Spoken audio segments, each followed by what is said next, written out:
Thank you so much, Greg. We understand the hour that we're all sort of meeting at, so we're going to do our best to make it engaging. I promise it'll be fun. And yeah, it's really great to have you all here. Um, so we're going to start just kind of honoring that promise with a prompt. So if you give me a second here, I'll share my screen and then you'll get some visibility into what that will be. But as I'm pulling this up, I think a useful place to start would be to consider your views on freedom of expression. I think since this is kind of a strong kind of through line that we'll be revisiting throughout this talk. So your views on creative expression as they pertain to just anything, right, in general, or art, creativity, and then we'll kind of open it up very briefly before getting into the actual presentation. So let me expand. I think hopefully we should all see this. Thumbs up if we can see this. Okay, perfect. Okay, so I'd like for you to consider this. As I've mentioned, our talk touches on freedom of expression. What are your views on this topic? And then again, more specifically, as it relates to the work of creatives, authors, if you are working in another medium, so if, for example, you are a creative artist who works with visual art, then you're welcome to sort of address the prompt through that lens. But let's just spend, I would say, maybe 6 or 7 minutes answering that part of the question. And then if you have a little extra time, then you can consider the second part. To what extent, if any, do you believe we should enable freedom of expression? So if we're thinking in terms of harm factor, for example, are there limits, or do you believe that freedom of expression is freedom of expression and we should allow it sort of without restraint? So let's go ahead, put your response in the chats, whatever you're thinking, we'll take it from there.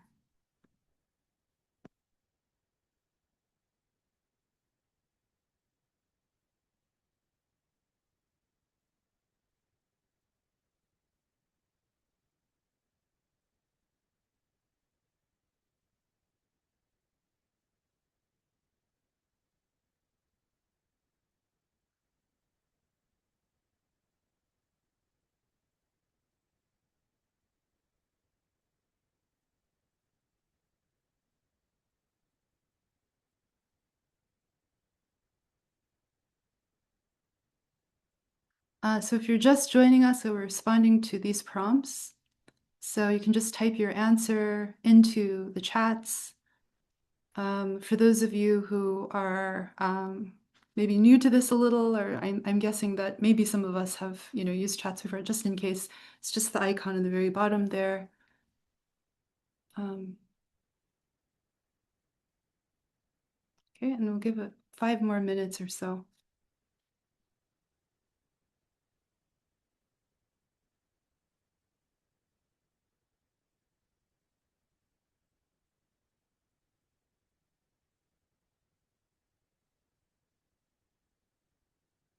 Okay, so let's see, we have a few responses already.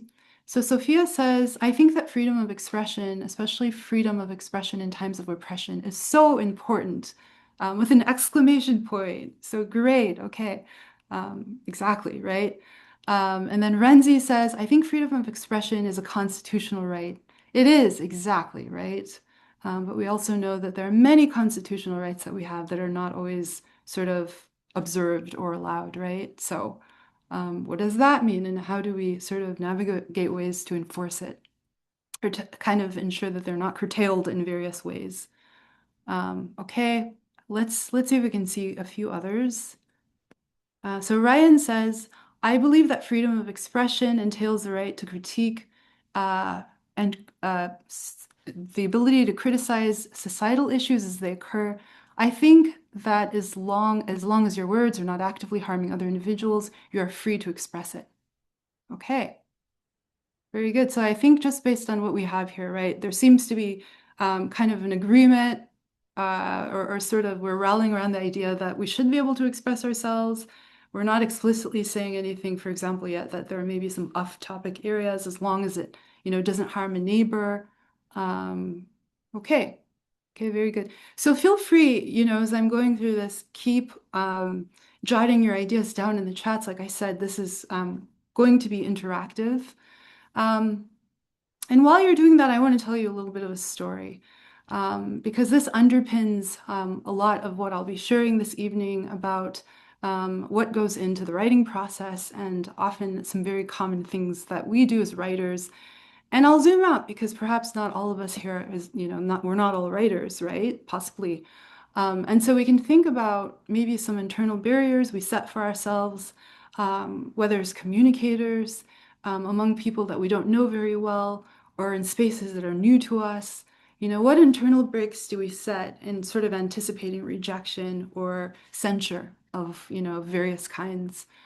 So I had a client who came to me on Monday through ALCG Books. This is a group that I started relatively recently in 2023. We do a lot of developmental editing work. And the primary focus is, writers who are writing kind of on the margins. So my whole idea for this was having attended Columbia and made really good friends with a lot of folks who, were really passionate about the idea of being a writer for a lot of us, and then, some of us actually went on to become writers and we're still kind of in the careers. But also the very apparent reality of being there was that it was a very kind of clear that the people who could afford to pay $60,000 a year for a writing degree were from backgrounds that enabled them to do that. And so I started wondering about all of, the American writers that we are not hearing from, because maybe perhaps they are unwilling or they just can't, pay up to 60,000 a year for a writing degree. How ultimately that shapes the discourse and what we get to enjoy as readers. Obviously, not just within, the borders of this country, but globally. Um, and so what we're looking at here, coming back to this story, is a prospect who came with his manuscript and a lot of concerns, right? So this is a baby boomer, already in his 70s, went through a situation of having lost his wife relatively recently. And so the question was, who is out there for me to really kind of hear this voice that I have? The subject matter was kind of reminiscent of Roth. Um, so kind of a little touchy, but also something I think some readers around, especially if you're very sort of familiar with the modern or the postmodern writing tradition in this country, you'll know that it's not new. But I think the idea of, writing kind of as someone, especially a debut novelist, right? So a 70-something-year-old and writing about matters that could potentially be perceived as offensive. So his primary concern was, should I even bother if I don't know that an agent or a publisher would be willing to give me a chance, right? And so this is something I see a lot of. And so I just wanted to share that anecdote as a story that's a very common one, that we see. Okay, so three pillars framing this conversation today. Some things that I want us to keep in mind, kind of the through line to this conversation, is the fact that censorship is everywhere, right? It's pervasive, it starts early. So kind of like the example I gave, it can start from the writer who questions their own possibilities. Like, why should I even start this or endeavor to start this work that might alienate readers or maybe even my family members or whomever I'm afraid of alienating. And so then we end up editing ourselves before we even get edited, all the way through institutions, right? So it could be these days it's the school libraries and and we'll get into that a little bit later. The second one is this that every major wave of censorship in the US has centered on control over circulation, right? So who gets to control whether this book or this tract or whatever gets shared with everyone else? Is it the church? Is it the state? Is it the, private institutions? Like who's controlling that? And then the third thing is that censorship systems are rarely clear, right? So I know that when it comes to censorship, these days we're hearing a lot of about book bans and how they work. There's this idea that somehow, there's a checklist, right? And as long as you follow these rules, then you're safe. And it's not like that at all. It's never been that way. Censorship is a very ambiguous phenomenon. So it's almost a thing that leaves people guessing, like, should I go here, kind of stay in the middle, right? Whatever, right? And that's also what creates kind of the anxiety around what's acceptable or not. So let's just kind of go into history. Let's start with colonial America, New England, 17th century. Here's a time around Massachusetts Bay where the type of censorship we're looking at is theologically based, right? So we're talking about nation building, and especially among settlers, groups of people who are fleeing religious persecution. And so there's a lot of focus on avoiding the kind of conflict or the tensions that gave rise to needing to flee these parts of Europe in the first place, right? In England specifically. And so a lot of what we were seeing back then were, again, strictures on, the kind of religion or the kinds of thinking, theological, the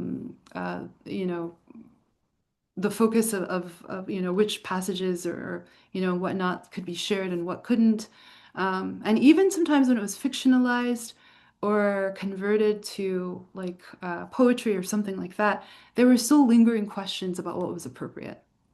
Right, so it was common to be banished, or just kind of prevented from. It was common for writers to be prevented from occupying public platforms if they could not be trusted, right, to share messages that aligned with sort of the puritanical mores of the time. Okay, so then moving from there, we go into the 19th century, so the 1800s, and then we start to see a shift away from the church to direct sort of censure of authors. And so you have the Comstock Act in 1873, which sort of marked a lot of literature as unmailable, right? And so now you start to see control centered or being leveraged through postal systems, and then kind of the massive seizure of whatever was considered inappropriate for readers to read. Right, and so authors themselves, they are implicated, but then secondarily to that, which as we saw started in New England in the 17th century, we see the systems actually working to reinforce these bans. Okay, so fast forward now, 20th century. Then we start getting into the obscenity laws, right? Which again, very ambiguous, but we know that they are emerging from sort of Judeo-Christian ideas of what we consider to be acceptable. United States versus one book called Ulysses was a landmark case in 1933 that resulted in the novel Ulysses by James Joyce being barred from circulation. Random House, which remains even today a major publisher, wanted to provoke kind of a change in thinking about that, to set a precedent. So they actually like circumvented that ban and had Ulysses shipped into the States just to kind of see what would happen, right? And they did see what happened, and a lot of others did as well.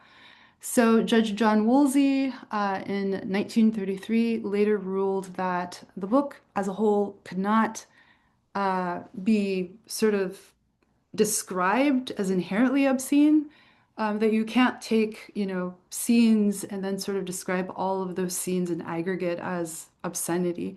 And so then that helped to set a precedent for how books would be judged moving forward. That a few scenes that are considered maybe a little risque or beyond the pale are not enough to constitute obscenity, right? Okay, so ambiguous governance. In response to this, right, the fact that like when we talk about obscenity laws. We are not talking again about a list of criteria that are given to publishers or authors or anything like that.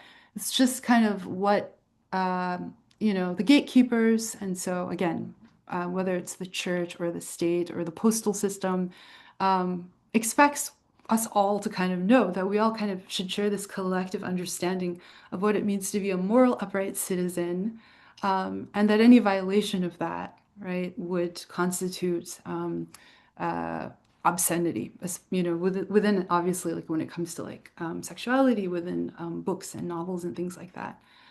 So we have in 1957 Roth. So Philip Roth, anyone who's read him should have no sort of confusion as to why he might be involved with this conversation. But in Roth versus the United States, so then the issue here is, that there's a replacement of total bans with the standard of contemporary community standards, right? So rather than kind of displacing the community in these conversations, now we're giving communities an opportunity to kind of pitch in to decide what seems okay. And maybe in that way, then folks are more in control of deciding what morality means to them and also kind of not having their rights violated when it comes to kind of reading what they want. Freedom of expression also on the side of the writers. In Miller versus California, 1973, there's the introduction of a three-part test that requires courts to assess community standards. So whatever might be perceived as kind of off-putting or demoralizing and things like that. And the idea behind that is ensuring that legality remained context dependent and unpredictable. So now we're again going back to the ambiguity part, right? And I think it's useful to think about the context here. So like what's happening in 1973, what precedes that, what cultural movements are leading to these decisions and maybe even the social pressures that are leading people to either lean toward censoring books or away from it. Okay, I'm gonna push forward a little bit. Um, and I think so even though we started talking about like the 1970s and with all sort of the cultural upheaval and the movements that happened around that time, World War II was a very, very sort of game-changing event in the whole world, obviously, right? But here we have after World War II with the GI Bill and a lot of just general, just a lot of people just attaining higher levels of education and awareness, moving the gatekeeping systems from the institutions and kind of like the church to schools and libraries, right? So the library is a space of voluntary inquiry. That's kind of the thinking behind that. In Tinker versus Des Moines, 1969, for example, the Supreme Court began recognizing that students do not lose their constitutional rights at the schoolhouse gate. And so then within the library, they should exercise their right to read whatever they want. 1945, public education in school libraries increased access to reading while centralizing gatekeeping power. And so that's, I think, also really important to note. You have massive amounts of excuse me there. You have massive amounts of literacy, right? That with more people being educated, they're also more aware of kind of what they want, what's out there, making demands to librarians, making requests.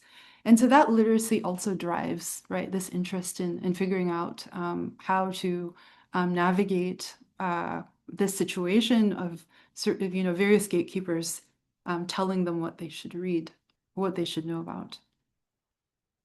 Okay, in 1982, so kind of getting into the later part of the 20th century, the Supreme Court rules in Board of Education versus PICO that the Supreme Court may not remove library books for the purpose of suppressing ideas, right? We see in today's climate that has not held up as much, but I think that it's important to kind of trace the rulings right over time and to kind of see where they get observed and where they don't, and the political climates kind of lead to that. Okay, Now we're going into private industry control. America or the United States is very well known for its cultural, right? The richness and sort of the wealth of cinema, specifically. A very, very strong, unique tradition coming out of MGM, Warner Brothers, motion pictures, and the introduction of sound and things like that, right? Colorized, moving pictures. And so then we begin to see, because of this lack of clarity around what laws should be like, we see, these large film houses establishing for themselves what obscenity looks like. And so in this case, there is kind of reflexive, self-enforced prohibitions on certain form, sexuality, miscegenation, which is a thing in those days, like interracial relationships and marriage, and anything that was perceived to be kind of edgy, right? So these would be preemptively cut out of the film, and so.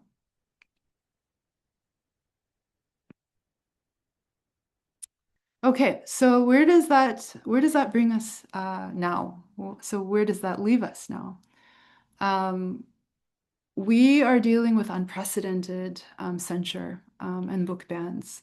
So stats are showing us, for example, the ALA, American Library Association, in 2023 observed that around 1,247 formal challenges targeted 4,240 titles, right? So these are challenges coming from lots of different places, right? Mostly from, like from private homes, sometimes from religious, but just all together in aggregate, right? And this is the highest annual total since the ALA began tracking censorship. Um, the American Library Association documented 821 additional censorship attempts that affected 2,452 titles. And then PEN America, between 2024 and 2025, just the academic year, identified 6,870 book bans across 23 states, primarily within the public school system. And so here you can see kind of how this plays out. This is the ALA stat. You can see the huge jump sort of moving out of COVID into 2023 and 2024. Just skyrocketing there. And then in 2024, we have a little bit of, hedging, coming down a little bit from the peak. But something is happening, right? And it's not going down.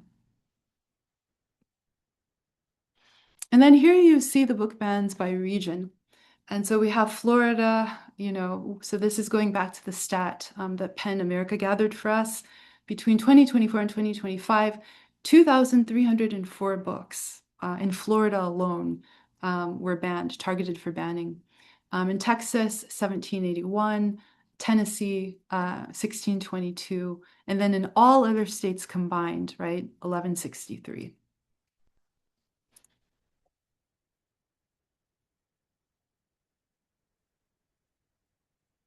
And then here's another quick visual. I thought it would be interesting to kind of look at the most banned book of that school year, and it was Clockwork Orange. Many of us maybe read that in middle school or high school, right? And then Breathless sold, and Last Night at the Telegraph Club were the top four, followed by, A Court of Mist and Fury. So all banned, most of them in Florida. Um, and I also think it's worth noting that a disproportionate share of the bans happened or were targeting sort of LGBTQ or writers of color who were exploring issues of racism, anything having to do with what we know to be like sort of the uh, DEI or just anything sort of exploring parts of racial identity that were considered beyond the pale or not acceptable. Okay. The good news is that some folks are resisting this in ways that are meaningful.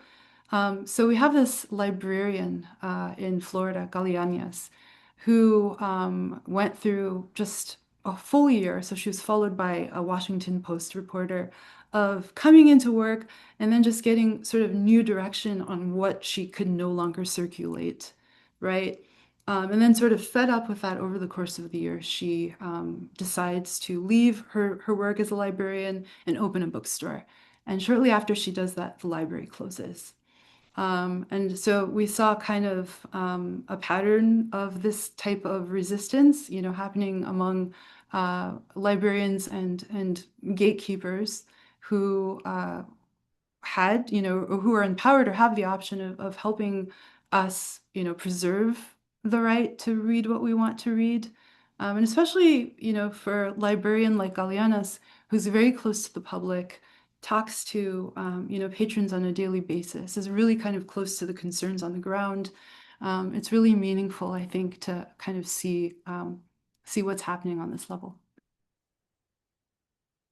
Okay. So why does all of this matter, especially for writers? I think if we're honest, what it means to be a writer is that, you have an idea and you want to get it out there. Why concern ourselves at this juncture with censorship? I mean, the larger idea is super important, but when it comes to the development and the drafting process, it's not exactly something we're thinking about, right? But more concretely, I think that if we can understand what it means in terms of like the longevity of the works that we ultimately produce and what it contributes to discourse, and also what can happen when, even before we put pen to paper, we understand that the climates are very prescriptive, then we can think in terms of how to position ourselves for, maybe more leverage and sharing our ideas and our voice.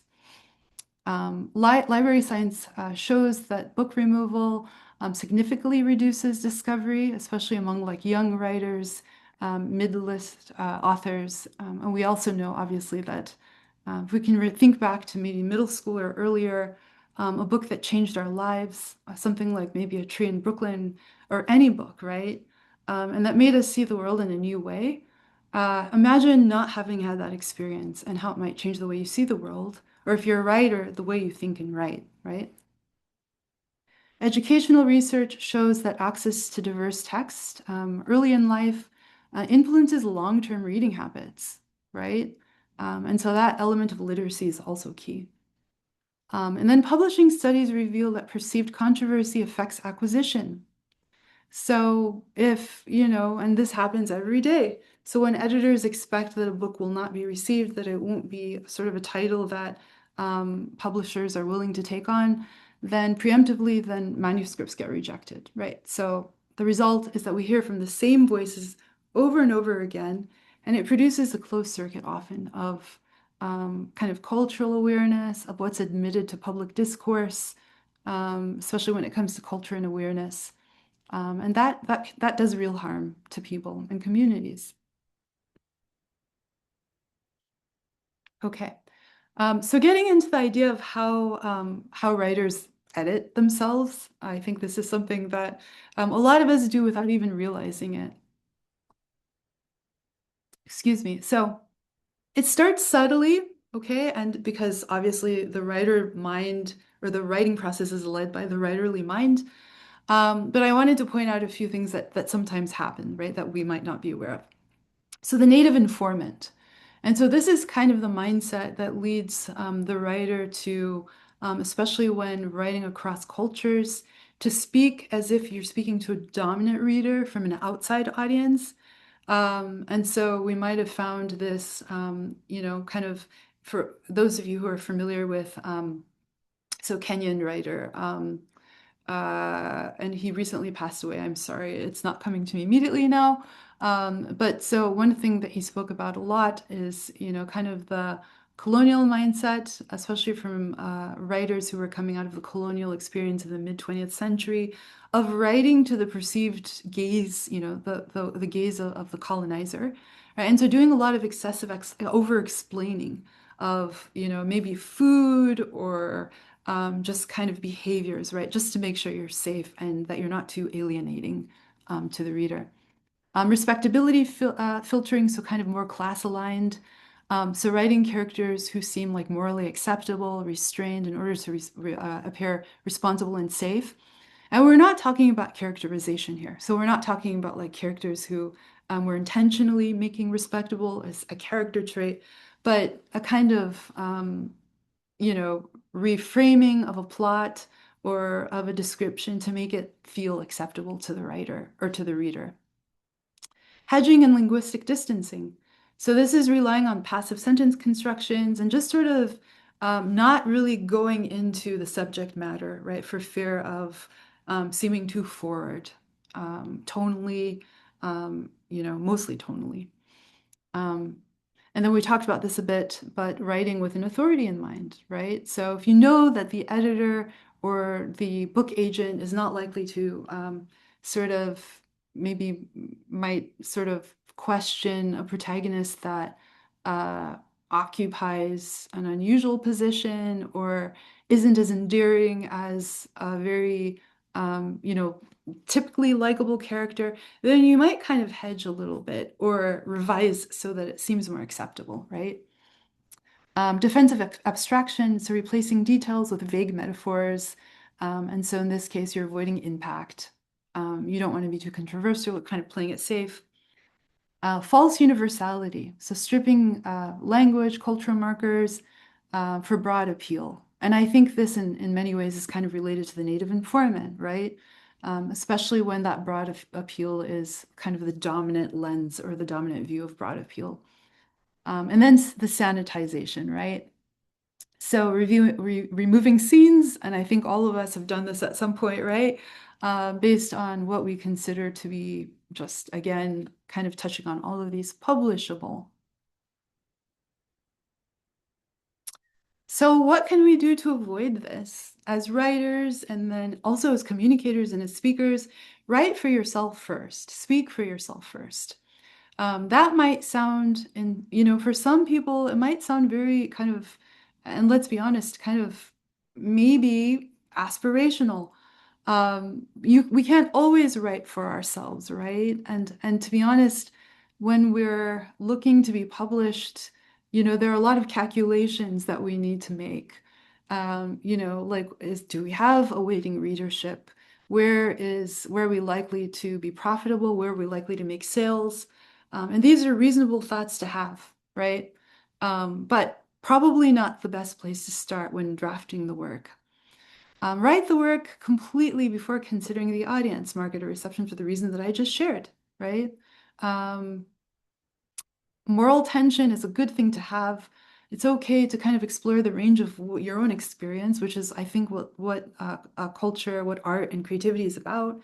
It's about kind of reaching inward and gaining access to different kinds of ideas, cultures, and then coming together and creating a discourse, a pluralistic discourse that can allow us all to kind of learn and expand more.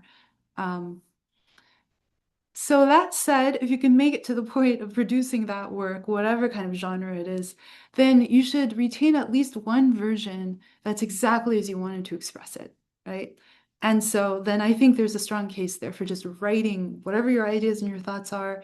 And then if you decide later on that, okay, you might want to make some adjustments, go ahead, but make sure you retain that first view so that you understand kind of that first output and you can be true to your own thinking, to your own mind, and to your own self.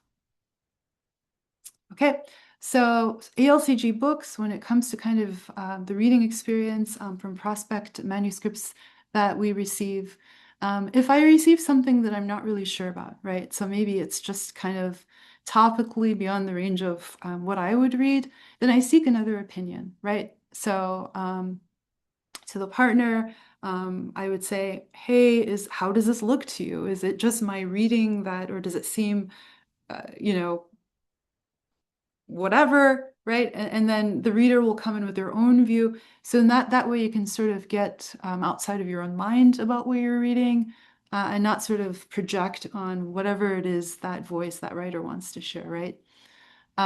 Writers also express in their own words like what they want to achieve. So I think that's part of what it means to be an effective developmental editor. Rather than just kind of reading into the manuscript, you can kind of decide for yourself if there is a gap between what the writer is aspiring to do and what they end up doing on the page, if you're the right person to help them fill or bridge that gap, right? And if that's the case, then there's a strategy for doing that. But the writer should be able to articulate in their own words what it is they want to achieve, and that we should give them a chance to do so, right? We refer writers to editors whose lived experience. So this is part of what I'm saying, right? So if there's a partner that maybe I was talking about the baby boomer writer who was exploring kind of Henry Miller-esque themes, right? So then I would send it to someone who would read those, types of novels and who maybe would be an excited, uh, reader in the future of such a book. So I wanted to do kind of like here a shout out to Georgia writers. We know that Georgia is a state, right, historically that has gone through a lot of political and social upheaval, right? So moving from Jim Crow to even just like educational gatekeeping and things like that.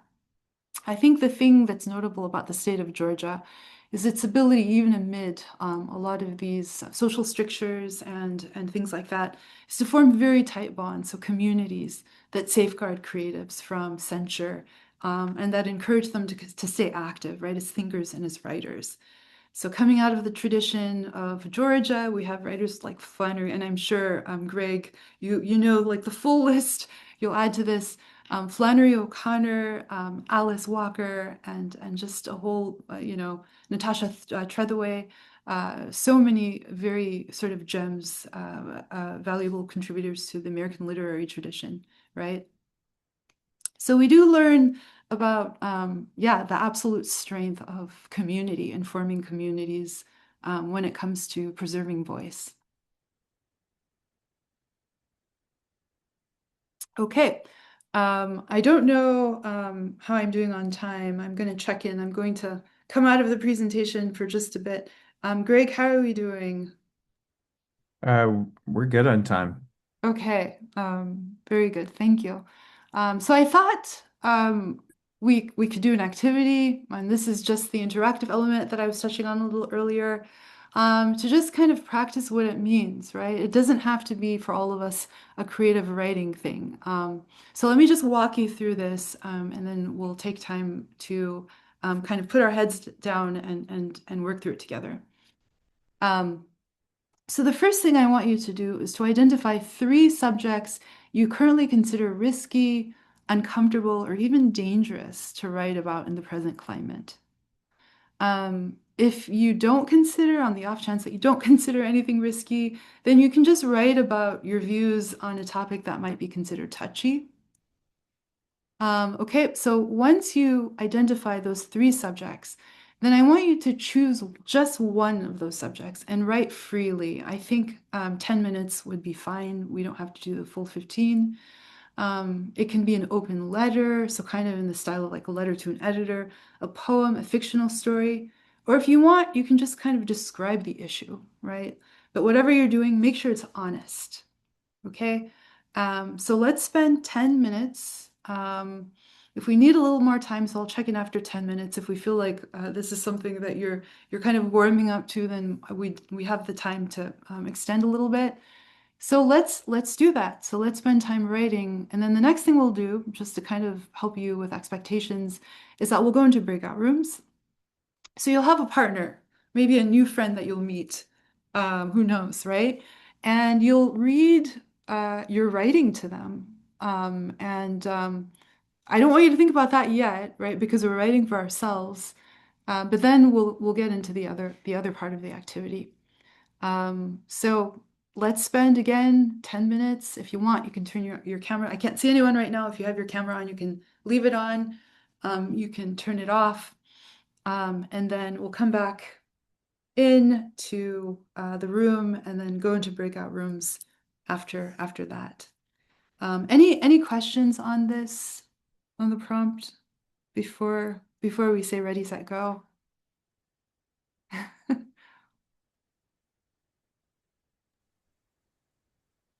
Okay, I'm hearing pin drops, so I'll take Oh, that it as a sounds no. good. Yeah, yeah.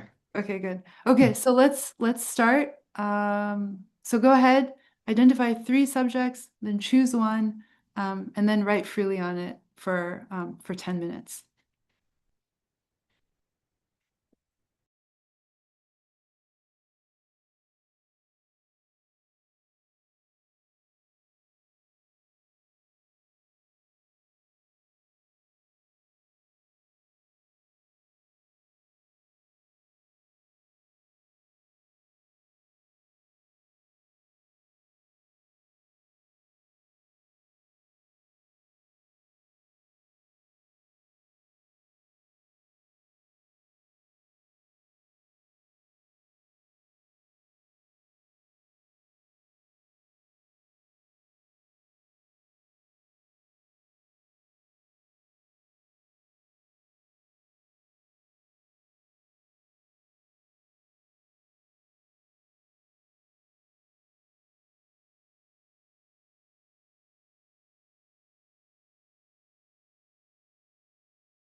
Okay, let's take a few more minutes to just finish this.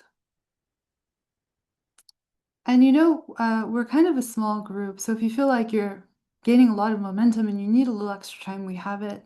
So absolutely come off mute and say, um, I mean, I don't know if it would be useful to take an additional 5 minutes or maybe even a little longer. How are we doing? Maybe another minute or two. Okay, sure. Okay, let's do another couple of minutes.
Okay, so I think we can just finish the sentence we're on or just kind of finish the thought. And then I think, Greg, we can move into breakout rooms. Looks like we have, maybe we can do, I'm not seeing the participant number. I think we have 11 on the call right now. Okay. How Um, many so if rooms we do you do want? like five, like just a couple of people in each room. Yeah, if we do four, we'd have 2 to 3 per room. Does that sound Okay. good? It does sound good, yeah. So the Okay. 11 obviously is including us. So yeah, that sounds good. Right, right. Cool. I'm creating them. Okay, thank you. Perfect. All right, so you'll see a notification on your screen. Go ahead and join. This will be, let's do 10-minute discussion. Ignore my, and then we'll come back out into the main room.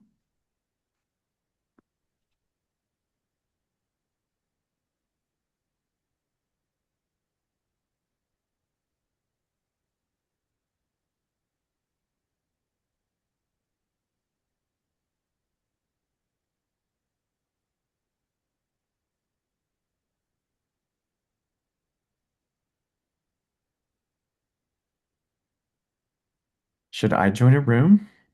If you'd like. I don't Yes. want to. I'm gonna Did I'm gonna you hop write in. something? Yeah. I did. Yeah, yeah. Okay. Yeah, you should definitely join a room then. Okay, cool. I'm gonna join one that only has two in it. Um, I don't know what happens when I go in. Do I have to close the rooms as well? I'll stay out here Or just can in you? case someone needs someone. Yeah, Okay, I'll stay cool. out. So yeah, it'll be about 10 minutes and have Okay, fun. I'm going. Okay. Another thing.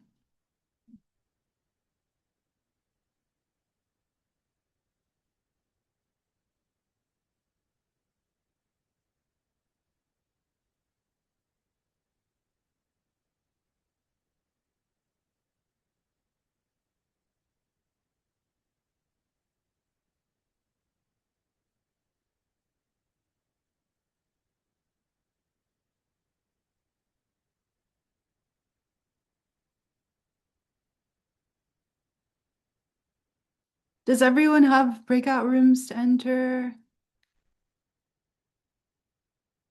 Lou, Mr. Omobort Barriola.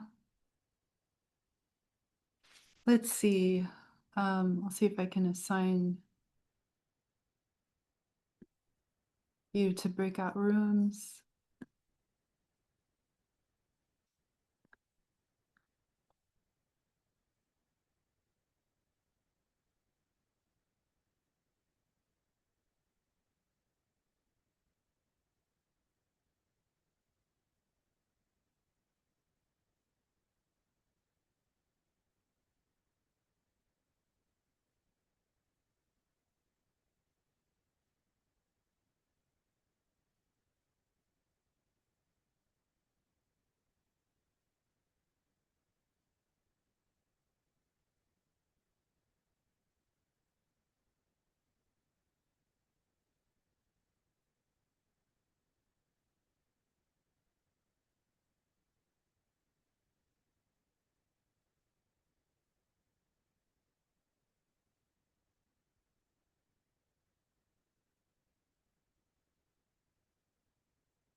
Hi, Lou. Are you there?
Say something.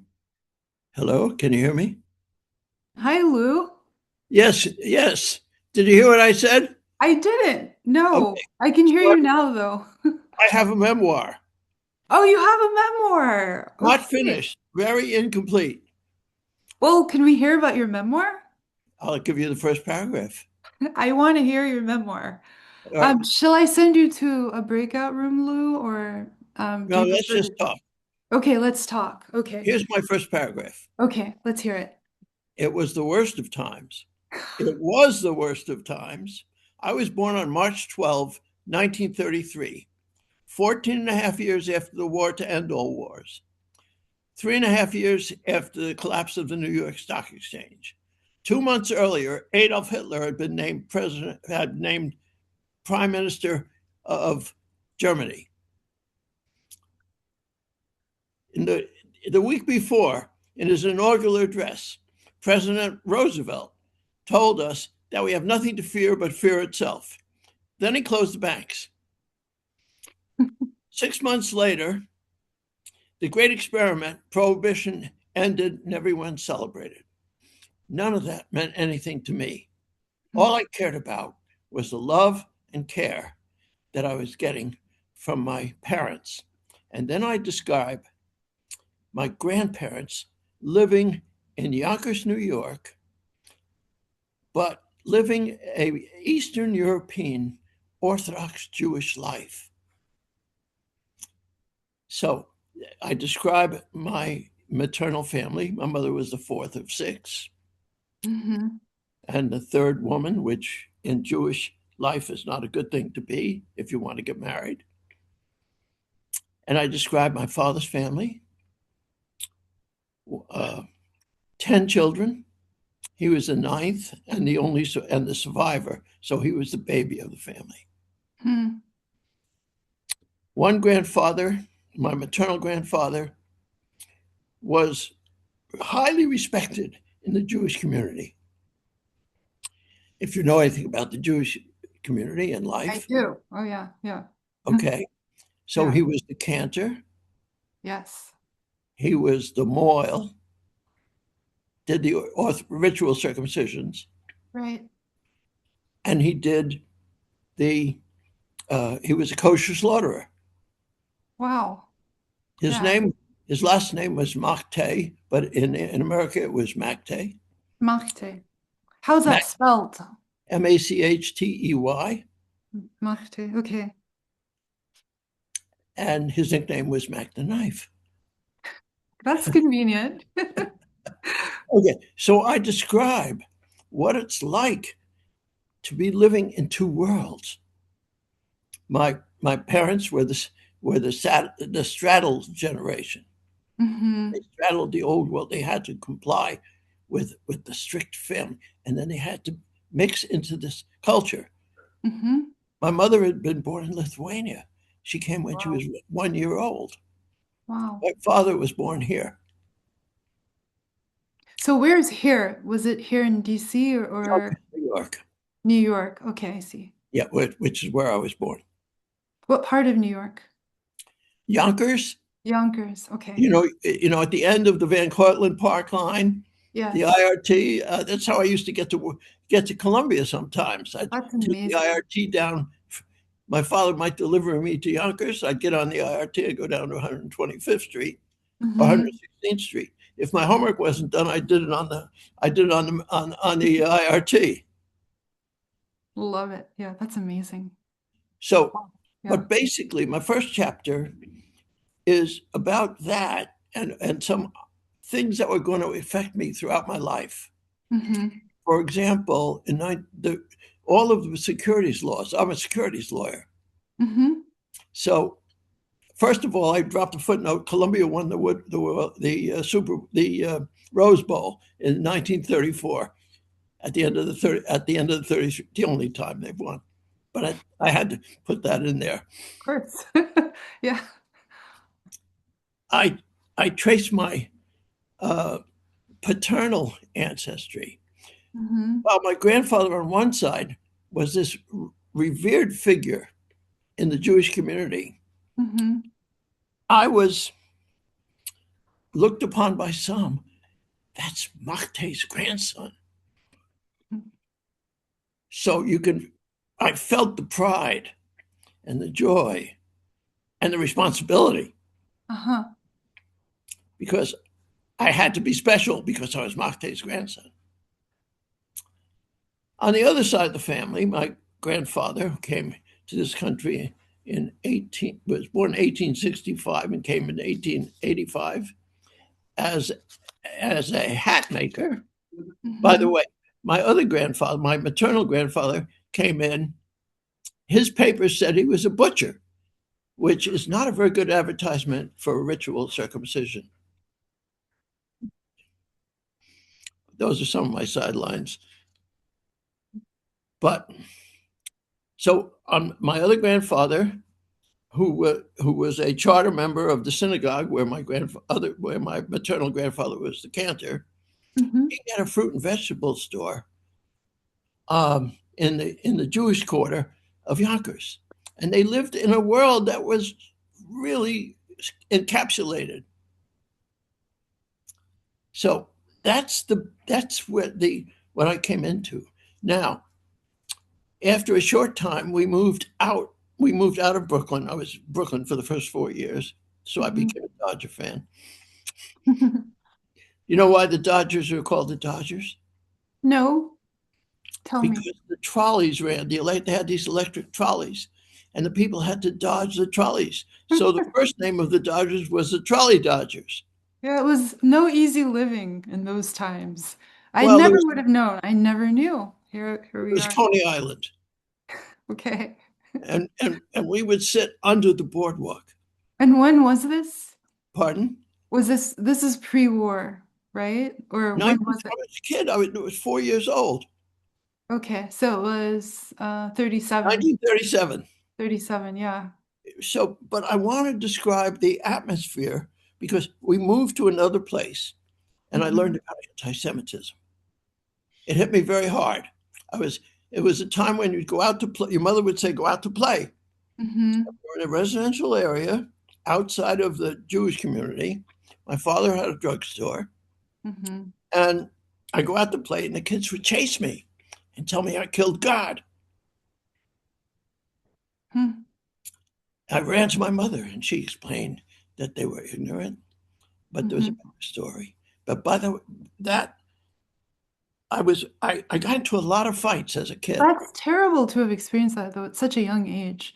And Well, so this was what this so ter so you were what, 4, 5? How old were well, you? when I went to Yonkers, I was 5. Yeah. So, and I Terrible. started school, and I was left back in kindergarten because I started me when I was 4 years old, and they. So it was probably the best thing they could have done for me because by the time I went around twice, I was a pro. That's one way to look at it. I Yeah. was. I mean, from then on, I sailed. But Straight the through whole to Jewish Columbia. thing, Yeah. I describe the 1930s as a Jew, Hmm. not from my voice as a young man, but Hmm. historically. Um, father, I can't remember his name, but I will in a minute, had the largest radio program in the country on Sunday morning. Mm-hmm. And he was spitting out just anti-Semitic screeds. Hank Greenberg, the first really popular Jewish ball player. You ever hear of Hank Greenberg? I have, yes. Okay, well educated. And Lou, I don't want to interrupt you, but I'm wondering if you'd be willing to share some of the story with the larger group, because I have to let everyone out of the break rooms, or Please do breakout it. rooms. Do it. Okay, so maybe you can lead us and just We'll see kind each of. other again in lots of other places. Yes, exactly. Are you But coming to the Hamilton dinner? I believe it's on my birthday, so yes, I'll try to make it at some point. Mazel tov.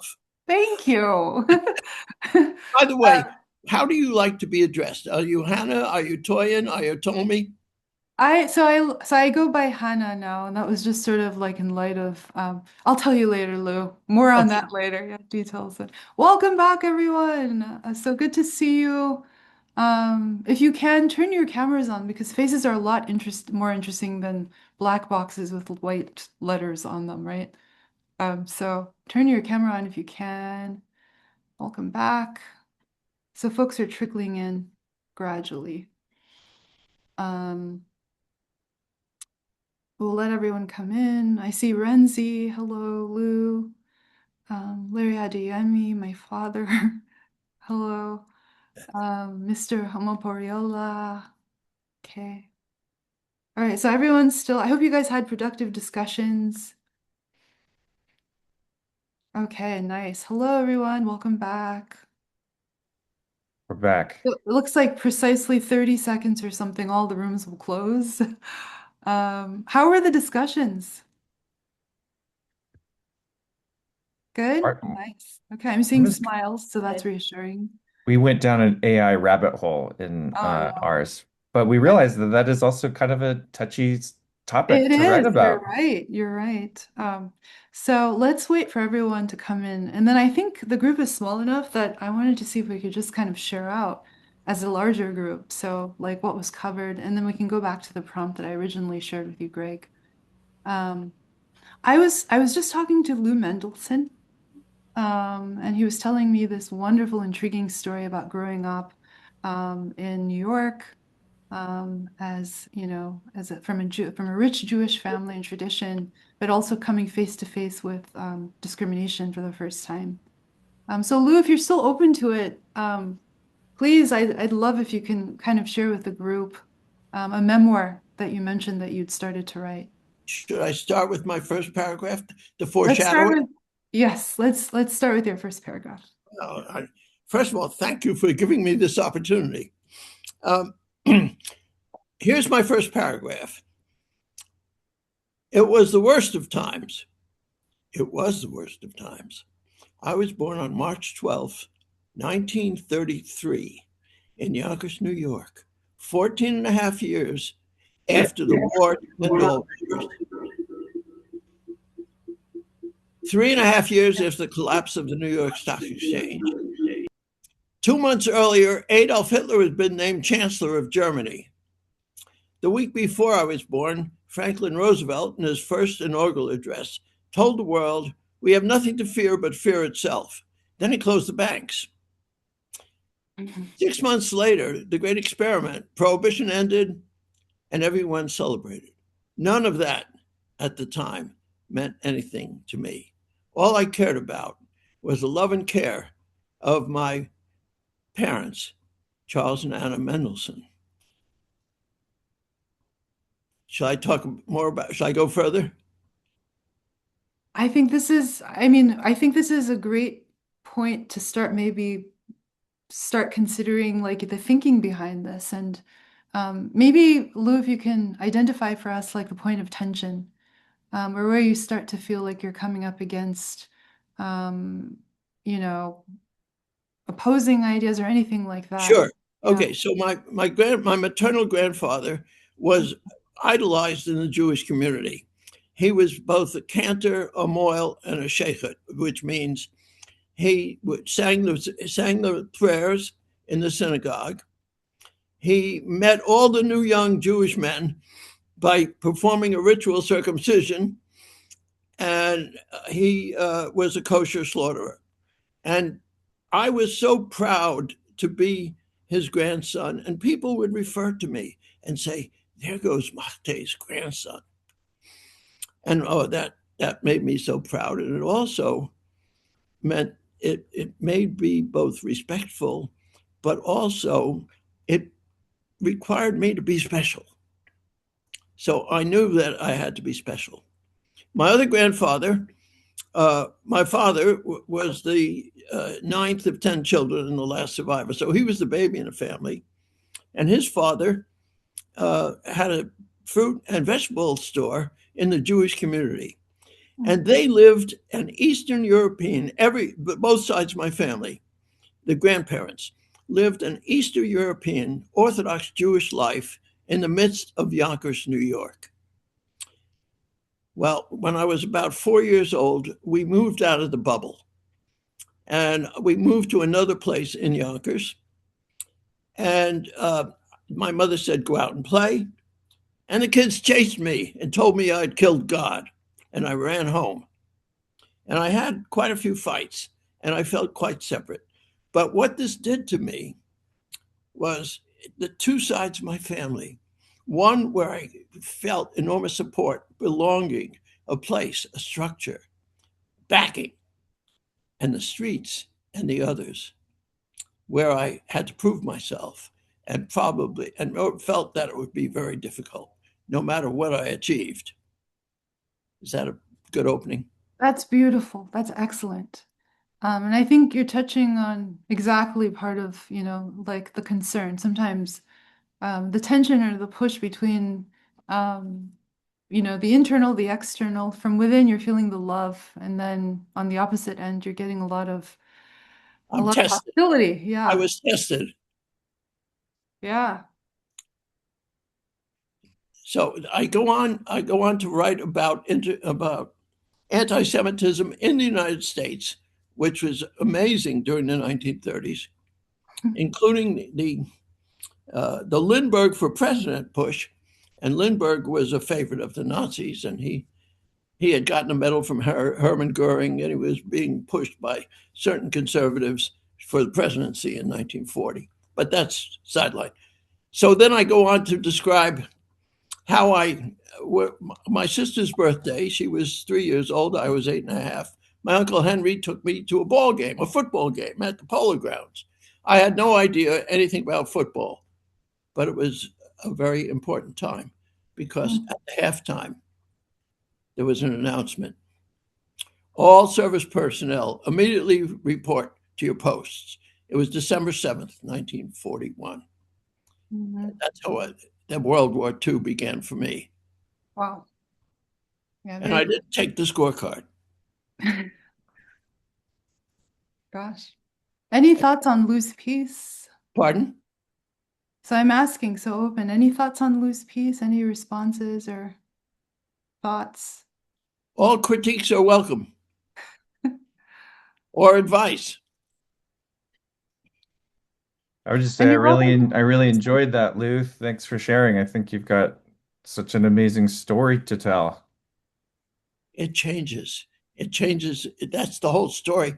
It's about change because from this Orthodox Jewish family, my great grandson is Xavier Valenta. My Yeah. one daughter married a fellow whose parents were half Japanese. One was Japanese, one was American soldier. Another one of my daughters married someone who traces back to the Mayflower. This is an American story. Mm-hmm. And so when I go off to become an international consultant in Moscow, I hear my two grandfathers talking to me, saying, "Louis, do you know how hard we worked to get out of there?" And that's beginning. That's somewhere along the way in my professional career. Powerful. Thank you. So Lou and I were together in a group, and so thanks for starting us off with that, Lou. I can't wait to hear more at other times. But why don't we do Wait round to give it to robin? you. Yes, I will see it for sure. Let's go around to each of the groups, and maybe just get some highlights. If you want to read your full piece, you're welcome to do so. But so who's in group one, and would anyone like to just kind of come off mute and share? I was one of the people in group one, I believe. And I think me and let me find Dauphiny, I'm sure that's how you say it. We talked about It is. Hi. hello. We talked about how important it is to seek truth and to write about the truth, especially right now when a lot of things are being censored. And we talked a lot about AI and how that has kind of flipped the meaning of truth on its head. And about how important it is to just, write what we see and Mhm. how that sort of, keeping of information is so important right now. That's excellent. Would you like to share or read out some of what you wrote? I wrote a little bit. My last sentence here, I said, I find my mind drifting to my experience in reading 1984 in high school. It had felt so dystopian back then. And then I just wrote a reminder to myself to be Winston Smith and to seek out the truth and write it. Yeah, I like that. Very nice. Um, Thank you so much for sharing. And I know, Greg, you mentioned that your group also touched on AI. Yeah, we did. Because we were with Tunde, and he obviously had has insight into AI and technology. And I was this thing that, like, as a academic in the humanities, it feels like most of my colleagues are kind of like adopting AI in a way that I don't think I quite am, like Hmm. for teaching purposes, but also like in my own creative work. And so Hmm. I almost feel like it's a little risky for me, at some of these department meetings to like want to offer the counter argument that, and it's not a really counter argument. It's just I think everyone has to make their own choice about how they feel about it. Hmm. Um, Yep. but yeah, that's something that I kind of find as one of these topics that I'm a little bit maybe censoring myself in public discourse about. Is it the extent to which you use AI, or like where exactly is the tension? I think more so, especially when I'm talking about with colleagues and stuff, it's about allowing it in the classroom, or Okay, like yeah, makes sense. adopting it for teaching purposes, Right. in a way that just don't feel that comfortable with. Um, I'm very old school, I guess, in that way. So No, it makes sense. When you're teaching writers from scratch, probably not the best way to cultivate critical thinking and yeah, development of other skills. that's Yeah, what I think, right? I'm with That's what you I'm on that. saying. Yeah, you don't have a naysayer here. Can I comment? So, Can I okay, comment? nice. Um, can we That, hear from others? Or yeah. what is Lou? Well, I was just going to say, it looks Yes. to me like the issue, AI is going to be with us. The question is mastering it so that we use AI and we make it's there, but we have to set the boundaries, and even as writers. So I think that's where we may not get the help from the government that we need, Hmm. but we have to set standards. So AI that is here to stay. Yeah, it's up to us. so yes, I Thinking mean about. when you have set the standards, when you know how it affects you, then you can give advice to the government on how it works and what's needed from a writer's perspective. Mhm. Maybe we have more control than we think when it comes to AI and conversations around it. It's not taking us by the reins, right? We can take it by the reins. Is that maybe a way of viewing it? I mean, although we have to do it all at once sometimes as educators. So, okay. Um, can we hear from others? So, group two, or I see Ryan's hand raised. Yeah, I was just gonna add that I was thinking of while we were talking about it, and even when I was talking with per Dr. Emilio and Tunde, I was just thinking about it, and for me, I just feel like AI, especially like with my generation, it just removes a lot of critical thinking, like Dr. Emilio said, and I just feel like, and it kind of reminds me of like Terminator and like especially specifically like this anime called Terminator Zero. They know that Skynet is coming, and they still don't do anything to stop it. They sort of kind of bring about their own doom. And I kind of feel like we have so much media talking about the dangers of artificial intelligence, but I feel Mhm. like we're not really taking any significant steps to stop it because we know it's an issue, but we're still stumbling towards that ledge. And I feel like more needs to be done to, fight against it instead of, or I feel like we're overly acceptant of it because we think that we'll be able to control it, but I don't know if that's necessarily the case. Hmm. Do you have any ideas on anything that you are thinking that you might do to address this problem, or what you are thinking of as a problem? I mean, I just think that like especially now with like just in conjunction with like social media and like how with like news outlets how like stories are served in a way where it's like it sort of manipulates the person the like uneducated mind of like people who aren't doing their research, where especially with AI things can be facts can be easily manipulated, and if you don't do further research and try to keep up to date with what's true or not, it's very easy to paint narratives that might not be true. So Yeah. I feel like it's important to try to stay keep your mind sharp, and also try to think for yourself when possible, and then also try to just like not be overly reliant on it. I mean, you can use it as a tool, but it's Yep. like you want to use it instead of it using you, which I feel like could be the problem in the future. Yeah. Misinformation is a big problem these days. It was before, and maybe AI makes it even worse. So definitely. Okay. So let's hear from others. So we have uh, four groups. I think we had four groups, right, Greg? So you can come off mute so you can read your piece, or just let's make this an open discussion. And then there's another part to the question as well, where I'll ask about your comfort with sharing your prompt. If you were asked to share it, for example, on LinkedIn or with a national publication or something like that, would you do it?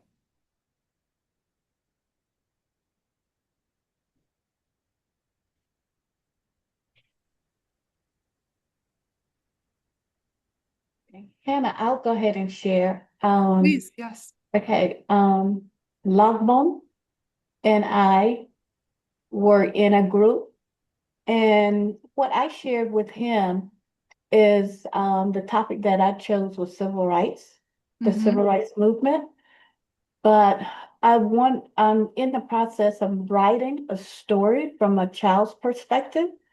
So my main character is Azu. She just had her 10th birthday. And going into the summer, it was all about fun, having fun, you know. But she also wanted to find a summer job. So she was passing out signs that say summer, helping hands for the summer. But as she was doing that, there's a big southern oak tree that's in their community, and she saw a sign that was posted, nailed to the tree. It says public notice. This tree will be removed to bus children to white schools in the new term. So all of a sudden, her summer is blown. It's like she saw the sign, but she can't unsee it. She can't Mm-hmm. unsee it. So she's going through her mind. She's thinking about her summer, but likewise, on her 10th birthday, she was reminded of, growing into that age of being responsible, knowing the truth, carrying forth, the traditions of the community. Right. So she hears that, what the elders told her, but she said, all I want to do is play, you know? So the conflict is between, does she ignore her responsibility to have a voice about what she saw? Or does she ignore it and decide that, oh, I'm just going to play, for the summer? And I wanted to write about the civil rights movement, but I wanted to reframe it from the perspective of a child's experience, and going through that era. Because I remember it's part of, what I lived. I was a kid that wanted to ride down the street on my souped up bike, but then along come all of this stuff. So the story is about that conflict, of wanting to, enjoy the innocence of being a child, but being faced with something that is going to have an impact on, her life. I love that framing. Yeah, and that's wonderful. Like, what do I share? What do I keep to myself? Mhm, Yeah. mhm. Um, And also how to write it. I want to be able to write it in my voice, my experience, my vernacular, the mhm, words that we use. But I have to also think about is can I write it in a way where it will be accepted, but not where it's all I call it the flavor is washed mhm, out of it, is what I mhm. say. Yeah. So There's a that's my lot of concept. writing on that. Yeah, Gloria. So there's mother tongue, like lots of essays that get into that, right? Like what it means to speak with authenticity from your own voice and culture. Um, Mhm. Another one, just about, um, something about English and vernacular, especially with African American dialect and respectability. There are lots of different essays that cover that. But Okay. so, I mean, I think the thinking here is go for it. Yeah. Yeah. I'm going to go for it. Even if it Good. becomes part of, my the things that I pass on to my children. I will go for it, Good. because Yeah. it's I my look forward story. hopefully to seeing it one day out in the world. Yes, yes. Yeah. Thank you. Yeah. Yeah. And my contribution to Renzi's story was that I'm quite, as an immigrant, quite familiar with the civil rights writings, particularly writings of Professor Gates, Eugene Robinson, and Doris Goodman. Yeah. And I hope to have her contact through you, Tony, so that I can buy her books for my grandchildren too. Thank you. Of course. Thank you. Yes. Please send me an email immediately. I will We'll do. get on that. Yes. Yeah. Okay. Thank you. Hello, everyone. Hello. Hello. Um, my contribution to this, my name is Lawrence Adeyemi, and the topic today is writing freely in a new era of book bans. And what comes to my mind is the fear of self-censorship, the fear of self-censorship. And why do I say this? Way back in the 90s, I was a publisher of a newspaper in Seattle here. And one of the times I was invited by by Congress, bipartisan commission on immigration. And they truly asked me to talk about the contributions of immigrants, whether they are contributing or they are taking a lot of things away from the systems. And I wasn't feeling that I needed to hold anything back. So I discussed candidly about this. And at the end of it, uh, the bipartisan commission actually wrote me a letter to thank me. But today, when I reflect back, some of the things that I observe going on today it's not going to be easy to really write a lot of things that is going on so that one doesn't become a target. So, and that's why I'm talking about self-censorship could be a barrier to creativity. As a writer, you need to bear your mind and write what you consider to be true and nothing but the truth. But when you are second guessing yourself, that somebody else will knock on your door and all those kind of things, that will be difficult. So writing freely goes with a lot of self-doubt sometimes, so to say. But more importantly, the antidote to that is to make sure that we need to be free to express what is on our mind and get over self-censorship. That's our contribution in our group. Thank you. Thank you so much. Yeah, there are a lot of really important ideas that came up, and I'm so glad, Dad, if I may, that you're touching on immigration because this is a big thing these days, right? As Well, it well. was a Part big of thing my in my day, too. It's always been a big thing. It's American story, yes. So, um, any thoughts on what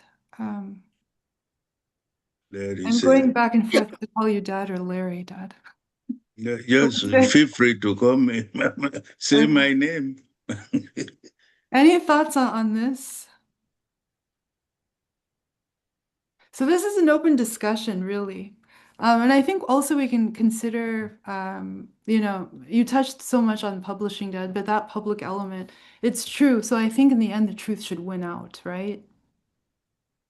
Oh, of course. At all costs. Mhm. Yes. Yeah. Yeah, But what are the risks? yeah. If you look at a lot of the things that's happening today, and I guess historically, if you go back through time, what we're experiencing today has happened before. It's part of our history. Exactly. Yeah. Yeah. So it's like, I don't know whether it's 2.0 or 3.0, what we're experiencing now, but we've been here More before. amped up. Yeah. But yeah. Yeah, but the thing of it is that sometimes I look at, how we push back or how people push back on, I guess you say, these devices that are trying to squelch our voice. Are we doing it constructively, to help us to move forward? Or are we doing it, emotionally, like we're reacting, but we're really not thinking? One of the things I appreciate about growing up, in the 60s and doing the civil rights movement, at least my experience is that it was well organized in terms of, how we pushed back. Um, to me, it was a lot more organized in the 60s than what I am experiencing today through observation. Yeah, that's an Yeah. interesting point. Does everyone agree with that? I mean, maybe raise your hand if you're here in the 60s and that comparison. I've heard that before, Renzi.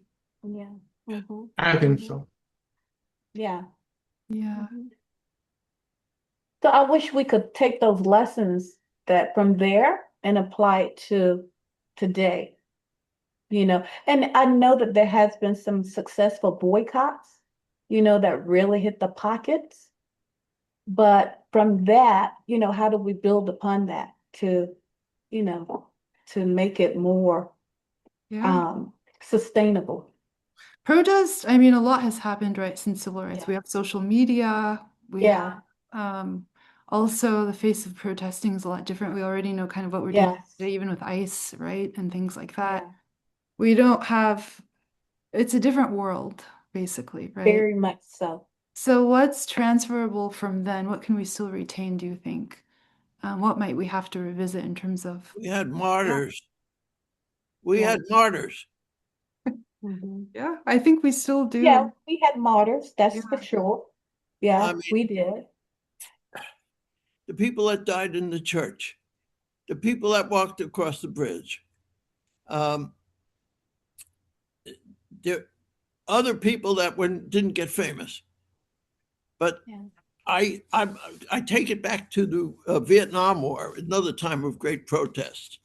Um, I was just writing about Father Daniel Berrigan, who was the first priest to make it to the most wanted list of the FBI. Berrigan, through in 1970, I believe, he and 8 others raided Catonsville, Maryland, draft headquarters, and with homemade napalm, he burnt the records, the draft Mm. records. He was convicted of destroying government property, and then became a fugitive. And he hid out for 4 months, and eventually he was captured. And I happened to interview his captor, his sanctuary, the place where he had a sanctuary. Wow. So, but he went to jail. But what the Berrigan brothers did was they changed the way people fought and expressed their views. He went to the extreme. He paid the price, Mhm. but he caught the attention of the multitude, just as the killing at Kent State did of the students at Kent State That's by right. the There are Ohio lots of School of God. examples. Yeah. So what's the price of freedom, right? That's the Um, question. yeah. And who's Uh, willing to pay it? and who's willing to pay it? Yeah. We're down to a few minutes. So I think maybe unless we have someone we have not heard from yet, maybe a closing, just a last thought. But I think a nice way to end would just be maybe a key takeaway from this, touching on the lecture part and then the writing exercise part, and kind of moving into the world. Something maybe that shifted your perspective a bit, hopefully, that you might share with someone else. I would say also if we have any questions And for questions. Hannah in the Yeah. about ALCG books or the literary publishing landscape. I mean, I think if anyone wants to ask our expert a question, I think now would be a good time as well too.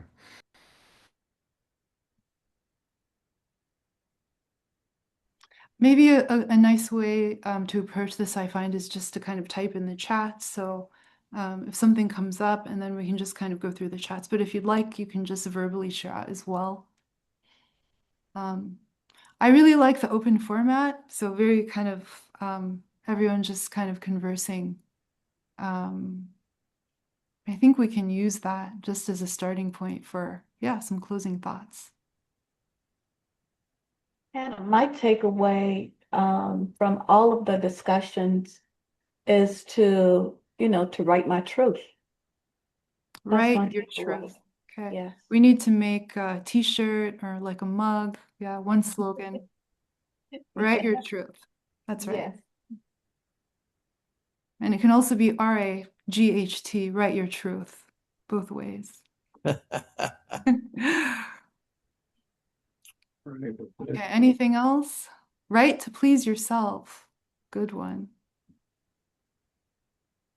Question for Georgia writer.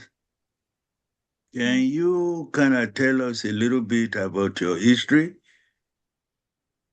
Who was that? Georgia writers.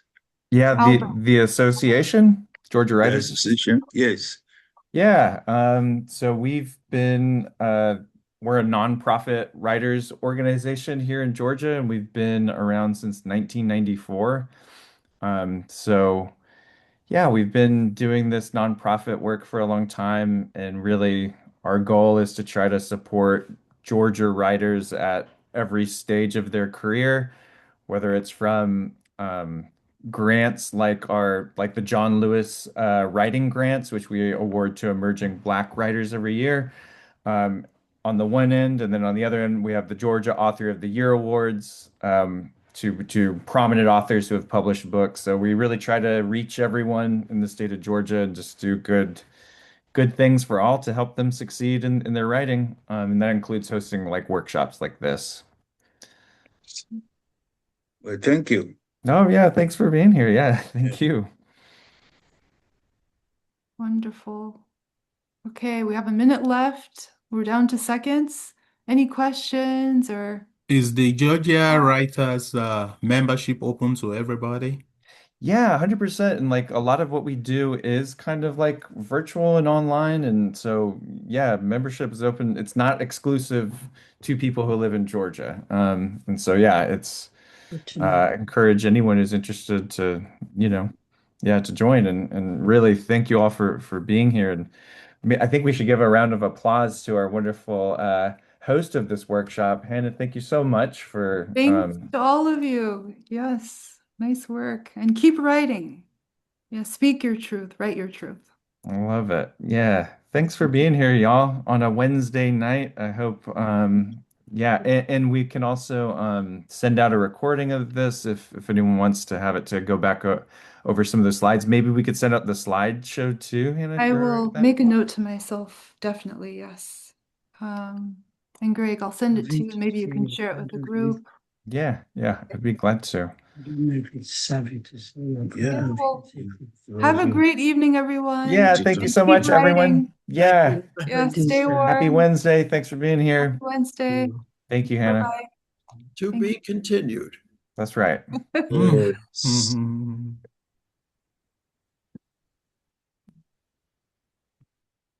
Proud of you, Chiche.